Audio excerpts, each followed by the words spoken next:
बिस्मिल्लाहिर्रहमानिर्रहीम। अस्सलाम वालेकुम मेरे प्यारे स्टूडेंट्स।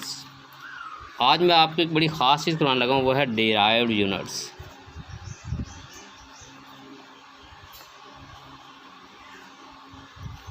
फर्स्ट ईयर आपने 9th में पढ़ा था, लेकिन 9th में आपने वो डिटेल नहीं ली थी जो आपने अभी लेनी है। डिराइव्ड यूनिट्स वो होती हैं जो बेस यूनिट से अखज़ की जाती हैं।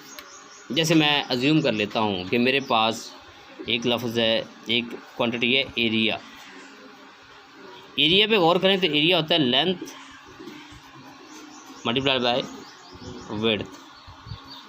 लेंथ भी यूनिट में मीटर है, विड्थ यूनिट भी मीटर है। और आप गौर करें तो ये दो दफ़ा बेस क्वांटिटीज़ मिली तो उन्होंने डिराइव्ड क्वांटिटी बना दी। बिल्कुल इनकी यूनिट्स, जैसे लेंथ की भी मीटर है, विड्थ की भी मीटर है, तो मिलके क्या बनाएंगे, मीटर स्क्वायर। ये दो बेस यूनिट मिली, उन्हें डिराइव्ड यूनिट बना दी। मेरी बात फॉलो करोगे? फिर मैं बात करता हूँ वॉल्यूम की। आपने वॉल्यूम पढ़ा था, क्या होता है, length multiply by width multiply by height. ऐसे ही था। 3 बेस यूनिट मिली। आप कहेंगे सर ये बेस यूनिट कैसे, लेंथ है, विड्थ है, हाइट है। भाई विड्थ भी तो लेंथ होती है, हाइट भी तो लेंथ होती है, तो ये मिलके क्या बनाते हैं, 3 आपके पास वॉल्यूम बनाते हैं। वॉल्यूम क्या है, डिराइव्ड क्वांटिटी। तो यूनिट में लेंथ क्या है, मीटर, विड्थ क्या है, मीटर, हाइट क्या है, मीटर, वॉल्यूम क्या बनेगा, क्यूबिक मीटर। तो आपने बेस यूनिट को तब्दील कर दिया डिराइव्ड यूनिट को, और मैंने बेस क्वांटिटी को आप कैसे डिराइव्ड क्वांटिटी में तब्दील करते हो मैंने बताया आपको। अब हम बात करते हैं आपकी उसी बुक के रिलेटेड, यानी हमारे पास जो भी हमने पढ़ा, आपने बेस यूनिट पढ़ा, सप्लीमेंट्री यूनिट पढ़ा। मैं अज्यूम कर लेता हूँ कि अगर आपके पास कोई भी क्वांटिटी दे दी जाए जो डिराइव्ड हो, आपने पहले उसे बदलना है उसके फार्मूले में। फार्मूले में बदलने के बाद आपने उसे तब्दील करना है बेस यूनिट्स में। आप कहें सर बेस यूनिट्स में कैसे करेंगे, अभी मैं आपके सामने ये बात रखता हूँ। मेरे पास एक पहली फोर्स है, पहली जो क्वांटिटी है वो है फोर्स। आप सोचें कि फोर्स का फार्मूला क्या था। फोर्स का फार्मूला था F बराबर है ma। आपको शायद याद हो कि इसमें mass base unit, base quantity है, लेकिन एक्सेलरेशन नहीं है। क्या आपके जहन में है कि एक्सेलरेशन का फार्मूला क्या था? मैं यहाँ लिख देता हूँ, एक्सेलरेशन था डेल v बटा टी। डेल v बटा वेलोसिटी में तब्दीली की शरह, rate of change of velocity is called, rate का मानी बटा टाइम होता है, इज़ कॉल्ड एक्सेलरेशन। मैंने देखा इसमें टाइम क्या है, ये बेस क्वांटिटी है। वेलोसिटी क्या है, ये डिराइव्ड है। मैंने कहा यहाँ वेलोसिटी का फार्मूला लिखते हैं, वो क्या था, आपने पढ़ा था डी बटा टी। वेलोसिटी पढ़ा था डी बटा टी। और भी ये जो वेलोसिटी है, ये टाइम तो वेलोसिटी डिराइव्ड क्वांटिटी है, लेकिन time displacement is a length, ये भी बेस है। क्या आपके पास ये बेस जो क्वांटिटी क्या बेस में तब्दील होगी?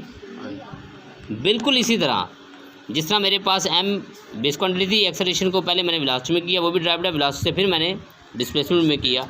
ये सारी आपके पास बेस क्वांटिटी में चेंज हो सकती है। मैं इसे यूँ भी लिख सकता हूँ, m डेल v बटा टी। कोई एतराज़ तो नहीं है?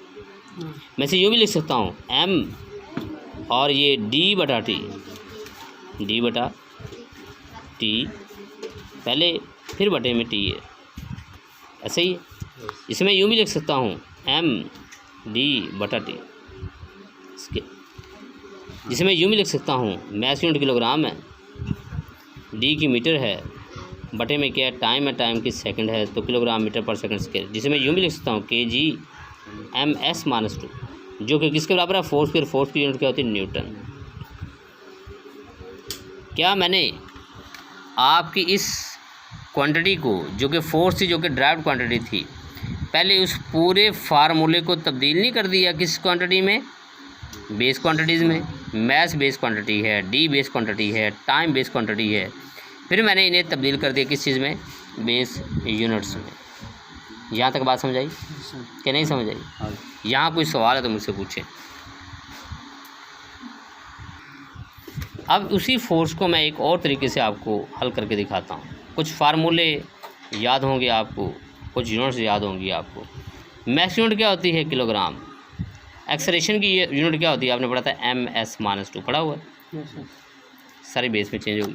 बराबर किसके है? न्यूटन के। ठीक बात। न्यूटन के अंदर जो आपने ये चीज़ शो की कि ये न्यूटन किलोग्राम मीटर पर सेकंड स्क्वायर होगा। अब कहीं भी फोर्स आ जाए तो आप उस पे न्यूटन जब लिखा होगा तो न्यूटन को इसके बराबर लिखोगे, क्योंकि ये फुली बेस में चेंज है। बात समझा रही है आप लोगों को? अब मैं बात करता हूँ वर्क की, अभी आपको इसका आइडिया हो जाएगा। वर्क का फार्मूला क्या होता है? आपको याद होगा W बराबर है FS, आपने मैट्रिक में पढ़ा था, यहाँ FD यूज़ किया जाएगा। फोर्स यूनिट क्या होती है? न्यूटन। D की क्या होती है? मीटर। अब न्यूटन मीटर, मीटर तो बेस यूनिट है, लेकिन न्यूटन बेस यूनिट नहीं है।